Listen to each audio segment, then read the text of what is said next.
என்னென்ன மாற்றங்களை எல்லாம் விஜய் கொண்டு வர வாய்ப்பு இருக்குது அப்படின்னு சொல்லி ஓட்டு கேட்க போகிறீங்க? போதையில் புதைந்து கொண்டிருக்கிறார்கள் தமிழர்கள். இந்த நிலைமை நீடித்தால் 5 ஆண்டுகளுக்கு பிறகு மாங்கல்ய பாக்கியம் இழக்கப் போகிற பெண்களின் எண்ணிக்கை 50 லட்சமாக இருக்கும். துரோகிகளையே வரிசைப்படுத்தினா முதல் இடத்துக்கு வர்றான் இப்போ எடப்பாடி பழனிசாமி. இன்றைக்கு விஜயை பொறுத்த வரைக்கும் அவருடைய தனிப்பட்ட வாழ்க்கை கூட விமர்சனத்துக்குள்ளாக இருக்குது.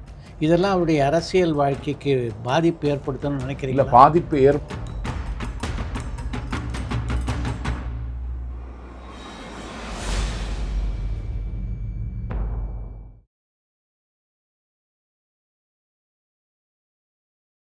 இல்லை, முதல்வராக வாய்ப்பில்லை அப்படின்ற ஒரு சூழ்நிலை வரும்போது மீண்டும் 5 ஆண்டுகள் திரும்பவும் படங்களில் நடித்து அவருடைய புகழை இன்னும் கொஞ்சம் அதிகப்படுத்தி கொள்ள வேண்டிய ஒரு கட்டாயம் அவருக்கு இருக்குது. அந்த முடிவை தான் எடுப்பார் அப்படின்னு கூட பல பேர் இப்போ விமர்சனம் பண்ணுறாங்க. இல்லை, அதை நான் நம்பலை. ஏன்னா அவர் சொல்லிட்டார்னா இதுதான் கடைசி படம்னு சொல்லிட்டார். படத்தில் நடித்து தான் புகழ் இனி வரணும்னு அவருக்கு அவசியம் இல்லையே. ஒரு ஊருக்கு வாரேன்னு சொன்னால் ஒரு கூட்டம் கூட போகுது, மக்களை சந்திக்கிறாரு, பிரச்சனைகளை பேசுகிறாரு. பிரச்சனைகளை பேசினாலே அவர் தலைவராகிட முடியும், மீண்டும் அவர் இயங்க முடியும். இந்த தேர்தலில் நாஞ்சில் சம்பத் போட்டியிடுவதற்கான வாய்ப்புகள் இருக்கா? இல்லை, நான் அவன் 40 நிமிட பேச்சில் அது ஒன்று சொன்னேன். இந்த தேர்தலில் நிற்கிறது இதெல்லாம் எனக்கு உடன்பாடு இல்லை, நீங்கள் என்னை வற்புறுத்திடக்கூடாது, நான் நிற்க மாட்டேன்னு சொன்னேன். அப்படியா? ஆமாம், சொன்னேன். ஏன் அப்படின்னா எனக்கு அதில் உடன்பாடு இல்லை, வேண்டாம். எதனால் அப்படி முடிவு எடுத்தீங்க நான் கேட்குறேன். இல்லை 89 கலைஞர்கிட்ட கேட்டேன். அப்போ அந்த ஆசை இருந்துச்சு, வாலிபம் இருந்தது, கொஞ்சம் வசதியும் இருந்துச்சு. கொஞ்சம் வசதியும் இருந்துச்சு, 1 லட்ச ரூபா எடுக்கிற மாதிரி இருந்துச்சு. 89 கல்யாணம் ஆகிடுச்சு. தேர்தல் முடிஞ்சோடனே 89 கலைஞர் தரல. அப்புறம் கல்யாணம் ஆகிடுச்சு. 90 ஜூன் 8 மகள் பிறந்துட்டா. ஒரு பொறுப்பு வந்துச்சு எனக்கு. மகன் பிறந்தான். நான் எம்பிபிஎஸ் படிக்கணும்னு ஆசைப்பட்டேன். எனக்கு 8 மார்க்கில் போச்சு. அந்த முழுமையாக உங்கள் பாதையே மாறி இருக்கும். மாறி இருக்கும். என்னுடைய வகுப்பு தோழன் டாக்டர் முகமது ஹாரூன் இன்றைக்கி எங்கள் ஊரில் ப்ராக்டிஸ் பண்ணிகிட்ருக்கான். சவுதியில் மகாராஜா ஹாஸ்பிட்டலில் டாக்டராக இருந்தான். இப்போ கொஞ்சம் இதய நோயில் பாதிப்பு வந்துன்னு சொல்லி அவங்க மனைவியை அங்கே போய் அழைச்சிட்டு இப்போ எங்கள் ஊரில் ப்ராக்டிஸ் பண்ணிகிட்ருக்கான். காலையில் 7 மணிலேருந்து 3 மணி வரைக்கும் பேஷண்ட்டை பார்ப்பான். அவனுக்கு இடம் கிடச்சிருச்சு, எனக்கு கிடைக்கலன்னு அந்த துக்கம் ஒரு 6 மாதம் இருந்துச்சு. சரி, நம்ம பிள்ளைகளை டாக்டர் ஆக்கணும்னு முடிவு பண்ணேன். இப்போ என் மகன் எம்டி முடிச்சிட்டான், என் மகன் நேச்சுரோபதி மெடிசன் முடிச்சிட்டா. இவங்களுக்கு தேவையை நிறைவேற்றுவதற்கு நான் படும் பாடு சொல்லத்தான் விடுமோ, எண்ணத்தான் விடுமோ, கேட்கத்தான் விடுமோ, நவிலும் பஞ்சு இப்பாடுபடுமோன்னு படாத பாடுபட வேண்டிய நிலைமைக்கு நான் ஆளாகிட்டேன். 19 ஆண்டு காலம் மதிமுகவில் பயணித்த காலத்திலெல்லாம் எனக்கு வருமானம் இல்லை. ஜெயலலிதாவுக்கு அதிமுகவில் வந்த பொழுது எனக்கு வருமானம் வந்துச்சு. யார்ட்டையும் உதவி கேட்கிற பழக்கமும் இல்லை. அதனால் இருந்ததையெல்லாம் எடுத்து பிள்ளைகளை கரை சேர்த்து அதுக்கப்புறம் தேர்தலை பற்றி யோசிக்கலை. பிறகு ஒரு எம்எல்ஏ ஆனாலும் எம்பி ஆனாலும் கிடைக்கிற மரியாதையை விட எனக்கு மரியாதை அதிகம் கிடைச்சிடுச்சு. இன்றைக்கி ஒரு வெல் நோன் ஆளாக நான் இருக்கேன். நான் இப்போ எங்கேயும் தனியாக நானும் போக முடியாது. அப்படி ஒரு நிலைமைக்கு இருந்தேன். அதை போதும்னு முடிவு பண்ணிட்டேன். எத்தனை முறை விஜயை சந்திச்சிங்க இது வரைக்கும்?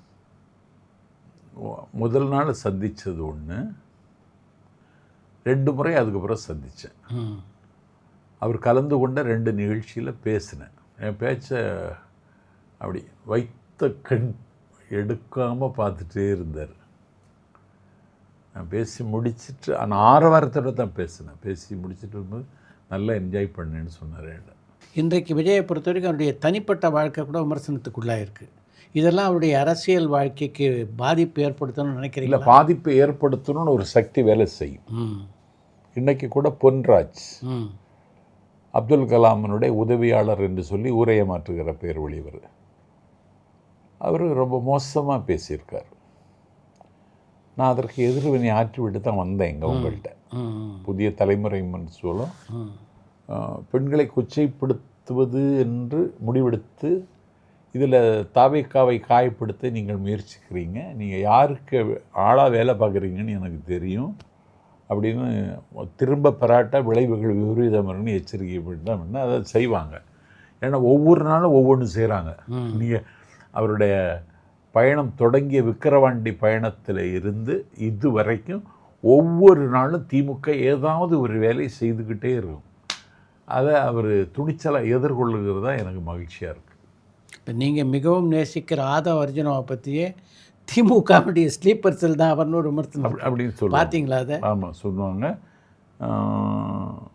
நாஞ்சில் சம்பத்தே அங்கே இருக்க முடியாது போல இருக்குன்னு நக்கீரன் பிரகாஷ்னு ஒரு ஆள் ஒரு பேட்டி கொடுத்துருக்காரு. இப்படிலாம் பண்ணுறாங்க, பண்ணிகிட்ருக்காங்க. அதெல்லாம் அது இது ஒரு ஒரு ஒரு புதிதாக எம்ஜிஆருக்கு இப்படியெல்லாம் இருந்துச்சு. இந்த அவது ஒரு மலையாளிங்கிற லெவலுக்கெல்லாம் போனாங்க. தமிழ்நாட்டுக்கு மட்டும்தான் 2 முதலமைச்சர் அப்படின்லாம் சொன்னாங்க. அதனால் அவதூறுகள் அரசியலில் வரத்தான் செய்யும். அது அண்ணாவுக்கே வந்துச்சு. உங்களுடைய அரசியல் அனுபவத்தினுடைய துணையோடு இந்த பொது தேர்தலுக்கு அப்புறம் எந்தெந்த கட்சியெல்லாம் இருக்கோ, எந்தெந்த கட்சியெல்லாம் காணாமல் போகணும்னு நினைக்கிறீங்க? இந்த 26 கட்சியில் 16 கட்சி காணாமல் போயிடும். அப்படியா? ஆமாம். அதிமுக தன்னுடைய இருப்பை தொலைக்கும். இன்றைக்கு அதிமுக தானே திராவிட முன்னேற்ற கழகத்துக்கு அடுத்த இடத்துல வந்து வாக்கு வங்கி இருக்கிறதா இப்போ இருக்கு. 37னா இது 34 இருக்குது, 39 போட்டால் இது 35 இருக்குது. அப்படி இருக்குது. இன்னைக்கு அதனுடைய வாக்கு வங்கி 20% இழைத்து விட்டது. அந்த கட்சியை லீடு பண்ணுறவருக்கு அந்த கட்சியை டெவலப் பண்ணணுங்கிற நோக்கம் கிடையாது. ஏன்னா அவர் உட்கார்ந்துருக்கிற அந்த பொதுச் செயலாளர் ஜெனரல் செக்ரட்டரி என்கிற இடம் எம்ஜிஆரும் ஜெயலலிதாவும் இருந்த இடம். அதனால் அவருக்கு வருகிற மாலையும் மரியாதையும் அதே இடத்தை தக்க வைக்கணுமே தவிர இதுக்குள்ளே யாரும் ஊடுருவி விடக்கூடாது என்பதில் அவர் ரொம்ப தெளிவாக இருக்கிறார். சரியோ தவிர 3 முறை முதலமைச்சராக இருந்தவர் அண்ணன் ஓபிஎஸ். முதலமைச்சர் ஆனதற்கு பிறகு முதலமைச்சர் நாற்காலியில் உட்காரவே இல்லை. பாரதனை மாதிரி இருந்தார். ஆமாம்.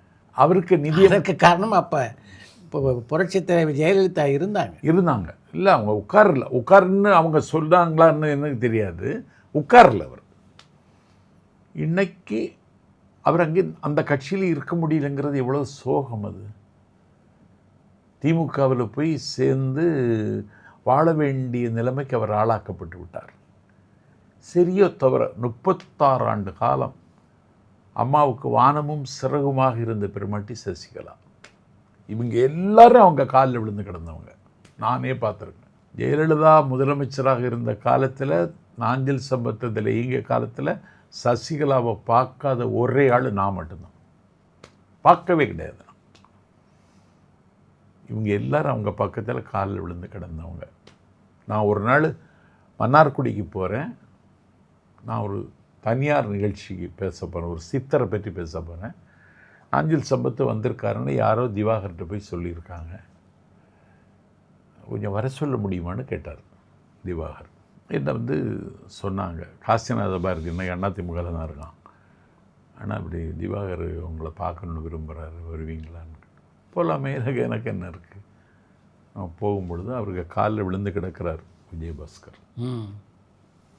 நான் கண்ணால் பார்த்தது. நான் அப்புறம் இப்படி வெளியில் நின்றுக்கிட்டு அவர் எழுந்த பிறகு நான் உள்ளூருக்கு போகிறேன். என்னை வரவேற்று பஸ் அடிச்சு, உங்கள் லாங்குவேஜ் யாருக்கும் வராது, அம்மா கூட நீங்கள் வந்ததில் எனக்கெல்லாம் ரொம்ப சந்தோஷம் அப்படின்னு சொல்லி என்னை வழி அனுப்பி வச்சுங்க. மனைவியும் அழைச்சிட்டு வந்து என்னை வழி அனுப்பி வச்சார். அவர் சாப்பிட சொன்னார். நான் சொன்னேன், சாப்பாடு ஒரு இடத்துல ஏற்பாடு பண்ணிட்டேன். நான் இந்த விரால் மீன் குழம்பு விரும்பி சாப்பிடுவேன். அது தஞ்சாவூரில் போனால் தான் கிடைக்கும், வேறு எங்கேயும் கிடைக்காது சொல்லிவிட்டேன். அதனால் இனி வருமா சாப்பிட்றேன்னு சொல்லிட்டு போனேன். அதுக்கப்புறம் அவருடைய கல்லூரி, செங்கமல தாயார் கல்லூரியில் கல்லூரி ஆண்டு விழாவில் நான் பேசினேன். அப்படி எல்லாரும் அந்த அம்மாவுக்கு காலடியில் கிடந்தவங்க. இன்றைக்கி அவங்க அந்த கட்சியில் இருக்க முடியாமல் நிலைமைக்கு ஆளாகி ஒரு இன்னொருவர் தொடங்கிய கட்சியில் அவங்க போய் சேர்ந்து பயணத்தை தொடர்றாங்க. அது எங்கே போய் முடியும்னு தெரியலை. இயேசுவை வெள்ளிக்காசுக்காக காட்டி கொடுத்தான் யூதாஸ். சிராஜ் உத்தவுலாவை கல்கத்தாவில், உங்களுக்கு இந்தியன் விடுதலை போராட்டம் தொடங்கினது அங்கே தான். அவனுக்கு பேர் சிராஜ் உத்தவுலா. அவனை மீர்ஜாஃபர் காட்டி கொடுத்தான். அகஸ்டஸ் சீசரை புரூட்டஸ் காட்டி கொடுத்தான். வீரபாண்டிய கட்டப்பொம்மனை எட்டப்பம் காட்டி கொடுத்தான். துரோக சுவடுகள்னு ரேன் பை ஈஸ்வர் புத்தகம் எழுதியிருக்கார். அதை படித்தா எவ்வளோ பெரிய துரோகம் எல்லாம் வரலாற்றில் நடந்திருக்குன்னு தெரியும். துரோகிகளையே வரிசைப்படுத்தினா முதல் இடத்துக்கு வர்றான் இப்போ எடப்பாடி பழனிசாமி. 15,000 கோடி ரூபாய் அவன் கையில் இருக்கு. இன்னும் 5 பொதுத் தேர்தல்களை சந்திக்கிற அளவுக்கு அவர்கிட்ட செல்வம் இருக்கு. அறமற்ற அரசியலை அவர் செய்கிறார். அவருடைய அரசியலுக்கு ஆயுள் மிக குறைவாக இருக்கும் என்பது என்னுடைய அனுமானம். என்னதான் அவர் அங்கீகரிக்கலை அப்படின்னாலும் ஓ பன்னீர்செல்வம் திராவிட முன்னேற்ற கழகத்தில் இணைந்தது சரியான போக்கே இல்லை. அமைதியாக இருந்திருக்கலாம். விஜயை பொறுத்த வரைக்கும் அரசியல் ரீதியாக என்னென்ன விஷயங்களில் மிகுந்த கவனம் செலுத்தணும் அப்படின்னு நீங்கள் நினைக்கிறீங்க? எனக்கு 5239 கடை இருக்கு, சாராய கடை. இது போக பார், எலைட் பார், அது நிறைய இன்னைக்கு மணமகள் மன்றம் மாதிரி பாரெல்லாம் தொடங்கிட்டாங்க. தினசரி குடிக்கிறவர்களுடைய எண்ணிக்கை 70 லட்சம் பேர். தினசரி குடிக்கிறவர்கள் எண்ணிக்கை. செத்தா குடிக்கிறான், இப்போ பெத்தா குடிக்கிறான், கல்யாணத்துக்கு குடிக்கிறான், கருமாதிக்கு குடிக்கிறான். இப்படி குடிக்கிறவர்கள் 1 கோடி பேர் போதையில் புதைந்து கொண்டிருக்கிறார்கள் தமிழர்கள். உண்மைதான். இந்த நிலைமை நீடித்தால் 5 ஆண்டுகளுக்கு பிறகு மாங்கல்ய பாக்கியம் இழக்கப் போகிற பெண்களின் எண்ணிக்கை 50 லட்சமாக இருக்கும்.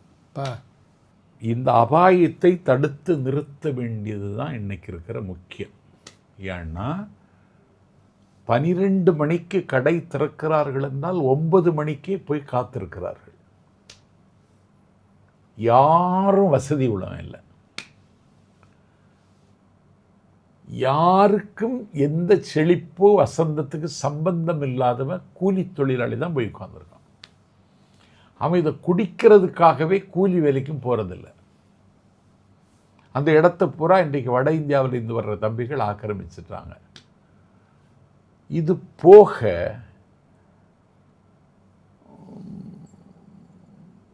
நான் KK நகரில் குடியிருக்கேன். அங்கே போகும் பொழுது உதயா தேட்டர், நான் வாடகை காரில் போயிட்டுருக்கேன். அந்த கார் ஓட்டுநர் என்ன அடையாளம் கண்டுட்டான். ஆனால் இது சொல்லுங்கண்ணா, இந்த கடை 24 மணி நேரமும் இயங்குங்கிறான்.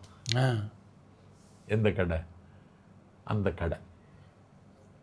அப்போ 12 மணிக்கு திறக்கிற கடையை 24 மணி நேரமும் இயக்கி கொண்டிருக்கிறார்கள் என்றால் இது அரசு தானா? கான்ஸ்டிடியூஷனல் அத்தாரிட்டி கவர்னர் அவர்தான் ஒரு அமைச்சருக்கு பதவி பிரமாணமும் இரகசிய காப்பு பிரயாணமும் செய்து வைக்க வேண்டும். அந்த துறைக்கு பொறுப்பு இருக்கிறார் ஒரு அமைச்சர். ஆனால் அந்த அமைச்சர் அந்த லாகாவில் எந்த முடிவும் எடுக்க முடியாது. இது மாதிரி சீரழிவு நான் உலகத்தில் எங்கேயும் கேட்டதில்லை. அந்த அமைச்சர் அத்தனையும் அவர் ஆளுமை உள்ள அமைச்சர், நல்ல பண்பாளர் அண்ணா முத்துசாமி. அவர் அந்த துறையில் எந்த முடிவும் எடுக்க முடியாது. இன்னொருவர் அதை ஆக்கிரமிக்கிறார், அத்துமீறுகிறார். அந்த லாகா அவருடைய கண்காணிப்பில் தான் இயங்குகிறது. அப்படின்னா அந்த போதை, அதனால் கிடைக்கிற வருமானம் யாருடைய வாசலுக்கு போகிறதுன்னு எண்ணி பார்த்தா எல்லாம் இவங்களுக்கு தான் போயிட்டுருக்கு. வயலுக்கு இறைத்த நீர் வாய்க்கால் வழியோடி புல்லுக்கு மாங்கே பொசியுமாம் என்பது பழைய பாட்டு. இங்கே இப்போ என்ன சிக்கல்னா, வயலுக்கு இறைத்த நீர் வயலுக்கே வருவதில்லை. அதனால் போதையற்ற தமிழகம்னு தலைவர் சொல்லியிருக்கார். அதை நடைமுறைப்படுத்துவதில் எவ்வளவு சிக்கல் இருக்கும், எப்படி நடைமுறைப்படுத்த போகிறாருன்னு எனக்கு தெரியாது. இதை நடைமுறைப்படுத்த வேண்டியதான் முக்கியமான கடமை. கல்லூரி மாணவர்களின் கையில் இருந்த கஞ்சா பள்ளி மாணவர்களின் கையில் இடம் மாறிவிட்டது. மெட்ரிக் பள்ளி, சிபிஎஸ்இ பள்ளி மாணவர்களே இன்னைக்கு இந்த போதைக்கு ஆளாயிட்டாங்க. இதை கட்டுப்படுத்த முடியாதன்னா முடியும். கட்டுப்படுத்துவது பற்றி இவர்கள் கவலைப்படவில்லை. நீங்கள் விஜய்க்காக ஓட்டு கேட்கும்போது என்னென்ன மாற்றங்களை எல்லாம் விஜய் கொண்டு வர வாய்ப்பு இருக்குது அப்படின்னு சொல்லி ஓட்டு கேட்க போகிறீங்க? நம்ம நாளைக்கு நாளை மறுநாள் தேர்தல் அறிக்கை வருது, பார்த்துட்டு அதை வச்சு நான் பேசுவேன். இப்போவும் அதுதான் பேசிகிட்டு இருக்கேன். நான் தேர்தல் அறிக்கை வரும்பொழுது நான் ஒரு எவிடன்ஸோடு பேசுகிறதா இருக்கும். நானாக ஒரு தானடித்த மூப்பாக எதையும் சொல்லக்கூடாது. கட்சிக்கு ஸ்டாண்ட் இதுன்னு சொல்லணும்ல, அப்படின்னு பேசணுன்னு தான் இருக்கேன். உங்களை பொறுத்த வரைக்கும் நீங்கள் ஒரு மிகப்பெரிய படிப்பாளி. உங்களுடைய அந்த படிப்பு இந்த அரசியல் பயணத்துக்கு எந்த வகையில் உதவி? அதுதான் எனக்கு 39 ஆண்டுகளும் ட்ராவல் பண்ணிட்டேன்ல, இன்னைக்கு பார்க்குற இந்த இளைஞர்களை நான் இதுக்கு முன்னே பார்த்ததில்லை. அருமை. பார்த்ததே இல்லை. பெரியார் 30 விழா கொண்டாடுவாங்க திமுகவில். பெரியாரை பற்றி பேச முடியாது திமுக மேடையில். அண்ணாவை பற்றி பேச முடியாது. ஸ்டாலினை பற்றி பேசணும், உதயநிதியை பற்றி பேசணும். இது அறிவிக்கப்படாத உத்தரவு. சரி, வழிச்செலவு வாங்கி பிழைக்கிற ஈனத்தனமான வாழ்க்கை, இதுக்கு உடன்பட்டுட்டோம். பேசி தொலைப்போன்னு அதற்கும் காரணத்தை தேடி பேசி நான் ஜெயிச்சிருவேன். நான் மோடி நல்லவன்னு கூட என்னால் பேசி ஜெயிக்க முடியும். இன்னைக்கு அந்த இளைஞர்களை நான் பார்க்குறேன். நான் அவன்கிட்ட ராணி வேலு நாச்சியார் வரலாறை வர்ணிக்கிறேன். எனக்கு என்ன இதில் மகிழ்ச்சியும் எனக்கு மன நிறைவும்னா, இதுவரைக்கும் பார்க்காத ஒரு தலைமுறையை நான் பார்க்கிறேன். அவர்களை நான் ஆக்கிரமித்திருக்கிறேன். அவர்கள் என்னிடத்தில் ஆட்கொண்டிருக்கிறார்கள். இது எனக்கு தமிழக வெற்றி கழகத்தில் வந்ததுனால எனக்கு கிடைத்திருக்கிற ஒரு பெரிய வெகுமதியாகவே நான் பார்க்கிறேன். உங்களை பொறுத்த வரைக்கும் உங்களுடைய அரசியல் பயணம் மிகவும் நீளமானது. உங்களுடைய பேட்டிகள்லேயும் பேச்சுகள்லேயும் கொஞ்சம் காரசாரமாக, இன்னும் சரியாக சொல்லணுன்னா கொஞ்சம் ஒரு சில இடங்களில் கொஞ்சம் அநாகரிகமாக கூட மற்றவர்கள் விமர்சிக்கிற ஒரு சூழ்நிலை இருக்குது. அதையே நீங்கள் மாற்றிக்கக்கூடாது. இல்லை, தவிர்த்துக்கிட்ட தான். இப்போ நீங்கள் கேட்டிங்களா அந்த மாதிரி தான் அநாகரிகமாக? இன்னைக்கு பேட்டியில் இல்லை ஒன்று. அதாவது அந்த கேள்வியாளரை பொறுத்தது. என்ன டேமேஜ் பண்ணுறது மாதிரி கேட்பான். புரியலையா? நீங்கள் வெளில போயிட்டீங்கன்னு நேரடியாகவே கேட்டான். நான் அப்படி ஒரு ஆள் கிடையாது. நான் வழிச்செலவு இன்னது வேணும்னு கேட்க மாட்டேன். நான் 1:30 மணிக்கு ஒரு இடத்துக்கு போய் சேர்ந்துருவேன் திண்டுக்கல்ல, வந்துட்டேன்னு கூட சொல்ல மாட்டேன் நிர்வாகிகிட்ட. ஏன்னா அவன் சாப்பாடு வாங்கி தரணும்னு நினைப்பான். இப்படி எண்ணி எண்ணி சுயமரியாதைக்கு ஊனம் வராமல் நடந்து கொள்கிற என்னுடைய வாழ்க்கையை சட்டார்னு காயப்படுத்தி பேசிடுவாங்க. அப்போ நான் எதிர்வினை ஆற்றுகிற பொழுது எனக்கு அந்த சொற்கள் வந்து விடுகிறது. தவிர்க்க வேண்டும் என்று தான் விரும்புகிறேன். ஏன்னா நான் வாழ்க்கையிலையும் பாலிட்டிக்ஸ்லேயும் நான் ஒரு அந்திம காலத்தில் இருக்கிறேன்னு எனக்கு நல்ல தெளிவான பார்வை இருக்குது. அதனால் இதெல்லாம் தவிர்த்துக்கிடணும்னு நினைக்கிறேன் நான். உங்களை பொறுத்த வரைக்கும் மிகச்சிறந்த பேச்சாற்றலுடைய ஒரு பிரச்சார பீரங்கி நீங்கள். ஆமாம். உங்களை பல கட்சிகள் ஏன் சரியாக பயன்படுத்திக்கல, அதை பற்றி எப்பாவது யோசிச்சிருக்கீங்களா? இல்லை, இதுக்கு பேர் தான் அழுக்காருங்கிறது. உங்கள் பேச்சே உங்களுக்கு விரோதி? எனக்கு எதிரி ஆயிடுச்சு. ஏன்னா திமுகவில் இருக்கிற பொழுது அங்கே ஏபிசின்னு பேச்சாளர்கள் இருப்பாங்க. இப்போ திமுகவில் இல்லை. இப்போ திமுகவில் பேச்சாளர் யாருன்னா பாண்டியராஜன், வடிவேலு, பொன்வண்ணன். அன்னைக்கு அப்படி இல்லை. சுப்பு, துரைமுருகன், ரகுமான்கான், மூவருலான்னு போடுவாங்க. Vetrikondan, Nannilam Natarajan, Theeppori Arumugam C category. A category Vaiko, Viduthalai Virumbi, Duraimurugan. இவங்களையெல்லாம் நான் பார்த்தவன், அவங்க கூட பழகினவன். நான் இவங்க எல்லாரையும் ஓவர்டேக் பண்ணிட்டு வந்தேன் திமுகவில் இருக்கும்போதே. இது அவங்களால ஜீரணிக்க முடியலை. மதிமுகவில் என்ன நடந்ததுன்னா, இவன் இருக்கிறதுனால தான் எங்களுக்கெல்லாம் வாய்ப்பு கிடைக்கலன்னு என் மேலே குறை சொல்ல ஆரம்பித்தாங்க வைகோட்டை. வைகோ என்ன ஓரங்கிட்டதுக்கு அவர் என்ன செய்தாருன்னா சபாபதி மோகனை லிஃப்ட் பண்ணார். சபாபதி மோகன்லாம் என் கிட்ட நிற்க முடியாது. பிறகு என்ன செய்தார், பெரியார் தாசனை கட்சிக்கு கூப்பிட்டார். பெரியார் தாசன் பெரிய பேச்சாளர், பிரமாதமான பேச்சாளர், பெஸ்ட் ஆரேட்டர். Best orator. அவரை கூப்பிட்டார். அவரை கூப்பிட்டு அவரை மாவட்ட செயலாளருக்கு வைகோவே ஃபோன் பண்ணி, நான் பெரியார் தாசனை உங்களை நம்பி தான் கூப்பிட்டுட்டு வந்திருக்கேன், அவரை பயன்படுத்துங்கன்னு சொன்னார். நான் உப்பை விட எளியவன், கேட்டிங்களா? பெரியார் தாசனா வந்தார். அவர் விருதுநகர் மாவட்டம் சேத்தூரில் ஒரு தேதி கேட்டாங்க. அந்த மாவட்ட செயலர் ஆர்.எம். சண்முக சுந்தரம். இவர் பெரியார் வைகோ சொல்லியாச்சுல்ல, கூப்பிடுவோன்னு சொல்லி கூப்பிட்டா 5000 ரூபா முன்பணம் அனுப்புங்கள், போகிறதுக்கும் வாரதுக்கும் மதுரைக்கு ஃப்ளைட் டிக்கெட் எடுத்தாங்க, ராஜபாளையத்துக்கெல்லாம் வர முடியாது, மதுரையிலே ரூம் போடுதாங்கன்னு கேட்டார். ஹோட்டல் பேரும் சொல்லிட்டார். அவர் நடுங்கிட்டார். அவருக்கு வாழ்க்கையில் நடுக்கமே பார்க்க நடுங்கியான்னா நான் ஒன்றுமே கேட்க மாட்டேன். எனக்கு ஒரு 2000 ரூபாய் தந்து என்னை வழி அனுப்பி வச்சா போதும்னு நான் போயிடுவேன். நான் எப்பா சொல்லிட்டு பிறகு பண்ணிட்டார். அதுக்கு பிறகு வைகோட்டை அவர் சொல்லிட்டார், இவனையெல்லாம் வச்சு கட்சி நடத்த முடியாது, நீங்கள் வேணும்னா வச்சுக்கிடுங்கன்னு சொல்லிட்டாங்க. இதுக்குன்னே அவரை கூப்பிட்டுட்டு வந்தார். நாஞ்சில் சம்பத்து ஒரு அரசியலையும் லிட்டரியாகவும் ஷைன் பண்ணுற நான் அவருக்கு கூட இருக்கும் பொழுது கலிங்கப்பட்டி பொங்கல் விழாவுக்கு ஒரு பட்டிமன்றம் நடத்துவார். ஞான சம்பந்தனை கூட்டிகிட்டு வருவார். நான் நடுவராக இருந்தால் அதை விட அழகாக பண்ணுவேன்.